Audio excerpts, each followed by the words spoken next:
చూస్తుంటే ఇందా సార్ చెప్తున్నట్టుగా మల్లయ్య సార్ చెప్తున్నట్టుగా నాకు మా చిన్నతనం గుర్తొచ్చింది అనమాట. ముందుగా నేను మీ అందరికీ చెప్పే విషయం ఏమంటే చదువుకోవాలి చదువుకోవాలి చదువుకోవాలి. ఎలా చదువుకోవాలి? బాగా చదువుకోవాలి. ఎలాగా? అవును, మన క్లాసులో ఉన్నాం, క్లాస్లో 25 మంది ఉన్నాం, 30 మంది ఉన్నాం. కానీ ఆ 25 మంది 30 మందిలో మనం ఎప్పుడు టాప్ ఎన్నో ఉండాలి, ఎన్నో ర్యాంక్లో ఉండాలి? అబ్బా అందరూ ఫస్టేనా? ఎన్నో ర్యాంక్లో ఉండాలి? స్టార్టింగ్ ఫస్ట్ ఒక 3 ర్యాంక్స్లో ఖచ్చితంగా మనం ఉండాలి. ఏమంటే మీకు అందరికి తెలుసు కదా, మనం ఎవరైతే ఆ విధంగా మంచిగా చదువుకోగలుగుతామో తర్వాత రోజు చూసామంటే మనకు మంచి భవిష్యత్తు ఉంటుంది. అదేవిధంగా టీచర్స్ చూసామంటే 30 మంది స్టూడెంట్స్కి అందరికీ ఒకేలా చెప్తారు టీచర్, అవునా? ఇప్పుడు స్టార్టింగ్లో ఫస్ట్ ఉన్న 5 ఉన్నారు, ఆ 5కి ఒకలాగా మిగిలిన వాళ్ళందరూ ఒకలా చెప్తారు టీచర్. మరి ఎందుకని కొంతమంది చూసామంటే టాప్ ర్యాంక్స్ ఉంటాయి, కొంతమంది చూసామంటే చాలా చాలా లోగా వస్తాయి. ఎందుకంటే మనం ఇంటికి వెళ్ళిన తర్వాత కష్టపడి చదవట్లా, అవునా? నవే డేస్ చూసామంటే ఆ రోజుల్లో మాకు ఇదంతా లేదు. మీకు ఇప్పుడు చూసామంటే మొబైల్ ఫోన్స్ వచ్చినాయి, గేమ్స్ వచ్చినాయి, అబ్బాబాబా భలే ఎంటర్టైన్మెంట్ ఉంది కదా, టీవీ వచ్చింది, చాలా చాలా ఉన్నాయి వచ్చి.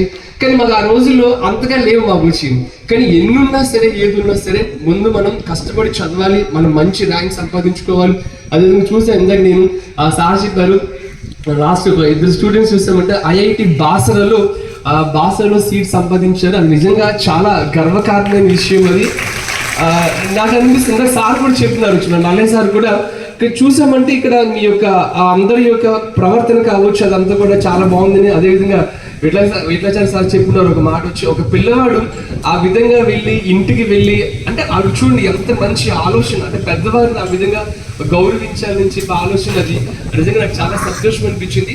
నేనేం చెప్తామంటే మేము కూడా వన్స్ అపాన్ ఎ టైం మీలాగా చదువుకున్న వాళ్ళని, గవర్నమెంట్ స్కూల్స్లో చదువుకున్న వాళ్ళని. ఇంకో విషయం తెలుసండి, మేము చాలా చాలా అనాథాశ్రమాలకి వెళుతూ ఉంటాం. అనాథాశ్రమాల్లో కూడా పిల్లలు ఉంటారు. ఇదే విధంగా చూసామంటే 50 మంది, 70 మంది, 100 మంది, 200 మంది పిల్లలు ఉంటారు. వాళ్ళ పాపం తల్లి లేరు, తండ్రి లేరు, ఎవరు లేరు. అయినప్పటికీ చూసామంటే వాళ్ళు ఎంతో కష్టపడి చదువుకుంటూ ఉంటారు. వాళ్ళు చూసామంటే వెనకాల సరైన సపోర్ట్ కూడా ఉండదు. కానీ మీ అందరికీ చూసామంటే దేవుడు మంచిగా పేరెంట్స్ ఉన్నారు, మంచిగా మంచి ఇలాంటి స్కూల్స్ ఉన్నాయి. ఇది మేము సహకారం చేయండి, మేము అందరం ఉన్నాము. కాబట్టి ఏమంటే మనం అందరం కూడా కష్టపడి మంచిగా చదువుకోవాలి. చదువుకుందామా? యాక్చువల్గా మేము తెచ్చాం, కానీ ఇవన్నీ ఆల్రెడీ మీకు ఉన్నాయి, బుక్స్ ఉన్నాయి, బ్యాగ్స్ ఉన్నాయి, అవన్నీ కూడా ఉన్నాయి. బట్ ఇంకొన్ని కొంచెం ఇక్కడ ఒక వస్తువు కనిపిస్తుందా పెద్దగా? ఏ వస్తువు ఉంది? టీవీ. చాలా పెద్దగా ఉంది కదా, బాగుందా? ఎస్, అది యాక్చువల్గా మన మీ హెడ్ మాస్టర్ సార్ ఆ విధంగా రిక్వెస్ట్ అడుగున్నారు అనమాట.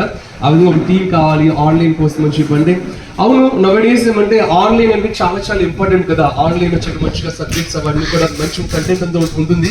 సో దానికి సంబంధించి మేము కూడా ఒక మంచి టీవీ తీసుకొచ్చి పెట్టున్నాము.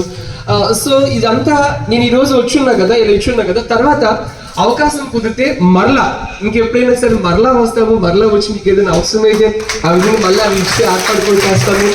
కానీ నేను మరలా వచ్చేటప్పటికల్లా బహుశా 10th క్లాస్ ఉన్న వాళ్ళు మేబీ ఇంకా ఉండొచ్చు, ఈలోపు మేము వస్తాము. లేదా తర్వాత నేను వచ్చినప్పుడు అడుగుతా, అప్పుడు ఇప్పుడు బాగా చదువుకున్నారా, బాగా మంచిగా ఉన్నప్పుడు మీరు అందరూ కూడా చెప్పాలి, నేను లాస్ట్ టైం మీరు వచ్చినప్పుడు కన్నా ఇంకొప్పుడు బాగా మంచిగా చదువుకుంటానండి, మంచి ర్యాంక్ వచ్చింది, మంచిగా ఈ విధంగా ఇంకా ఎక్కువ మార్క్స్ వచ్చాయని చెప్పి చెప్పాలి. ఓకేనా? Good, very good. తర్వాత చూసామంటే మీరు కూడా పెద్ద అయిన తర్వాత మంచి ఉద్యోగం సంపాదించాలి. సంపాదించిన తర్వాత అవకాశం ఉంటే కాదు, తప్పకుండా ఇలాంటి సేవా కార్యక్రమాలు చూడండి. ఈరోజు మేము ఇలా చేస్తున్నాం కారణం అంటే సార్ చెప్పారు, విట్లాచారి సార్, నిజంగా నాకు చాలా సంతోషం అనిపించింది. మేము ఏదైనా చేయడానికి కారణం కూడా ఏమంటే అలాంటి వారి యొక్క ప్రేరేపణ. ఎవరండి ఈరోజు అదే సార్ చెప్తారు, ఒక గజం స్థలం మా పక్క స్థలం వాళ్ళు మా స్థలంలో వేసుకున్నారని చెప్పని ఈరోజు కోర్టులకు వెళ్ళి తలకాయలు పగలు కొట్టుకుని చాలా చాలా దుర్మార్గం, చాలా చాలా పరిస్థితి. అలాంటిది సార్ చూసామంటే 6 ఎకరాల తన సొంత పొలం కూడా ఆ విధంగా ఇవ్వడం అంటే చాలా చాలా చాలా చాలా గర్వించదగ్గ విషయం. అది నిజంగా చెప్పాలంటే చాలా సంతోషం అండి. ఈరోజు నేను మీ అందరితో కూడా ఈ విధంగా ఉండడం చెప్పలేదు. నేను ప్రామిస్ చేస్తున్నా, మళ్ళీ తర్వాత అవకాశాన్ని బట్టి మళ్ళీ తర్వాత వస్తాం.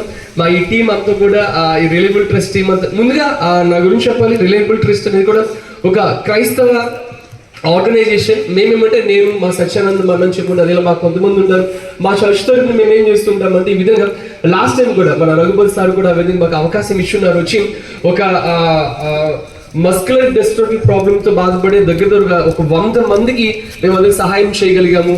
లాస్ట్ టైం కూడా ఎక్కడ సార్ మనం ఒక స్కూల్కి వెళ్ళాం, బల్కాపురంలో ఒక స్కూల్ ఇదే విధంగా అక్కడ అనాథ పిల్లలు ఉంటారండి. అక్కడ వారు కూడా ఈ విధంగా సుమారు ఒక 3.5-4 లక్షల రూపాయలు ఆ విధంగా స్టేషనరీస్ అవన్నీ ఇచ్చే అవకాశం కూడా దేవుడు మాకు ఆ విధంగా ఇచ్చున్నాడు అనమాట. సో నేను మరలా ఒకసారి నేను చెప్తున్నాను, దయచేసి గమనించండి, ప్రతి ఒక్కరు కూడా మంచిగా చదువుకోవాలి. చదువుకున్న తర్వాత ఇందాక క్రమశిక్షణ, ఆ క్రమశిక్షణ అనేది కూడా చాలా చాలా చాలా ముఖ్యం. ఆ క్రమశిక్షణతోనే భవిష్యత్తులో కూడా మనం ఏదైనా ఉద్యోగం దగ్గరికి వెళ్ళినా లేదా ఇంటర్వ్యూకి వెళ్ళినా ఎక్కడికైనా ఏదైనా చేసినా సరే ఆ క్రమశిక్షణ ఉన్న వాళ్ళకి అవన్నీ కూడా మంచిగా అవి సక్సెస్ అవుతాయి అన్నమాట. సో వన్స్ అగైన్ నేను మరలా వస్తాను, వచ్చినప్పుడు మీరు అందరూ కూడా ఇంకా బాగా చదువుకుని ఉండాలి. ఓకేనా? ఓకేనా? చాలా సంతోషం అండి. సార్ ఈ విధంగా మాకు మంచి అవకాశం ఇచ్చారు ఈ విధంగా చేయడం కోసం అని చెప్పి. తర్వాత ఏదైనా అవకాశం ఉన్నా మరలా మాకు తెలియచేయండి, తెలియజేస్తే తప్పకుండా నెక్స్ట్ టైం కూడా ప్లాన్ చేసుకుంటాం మేము వచ్చి. థ్యాంక్ యూ, నమస్తే.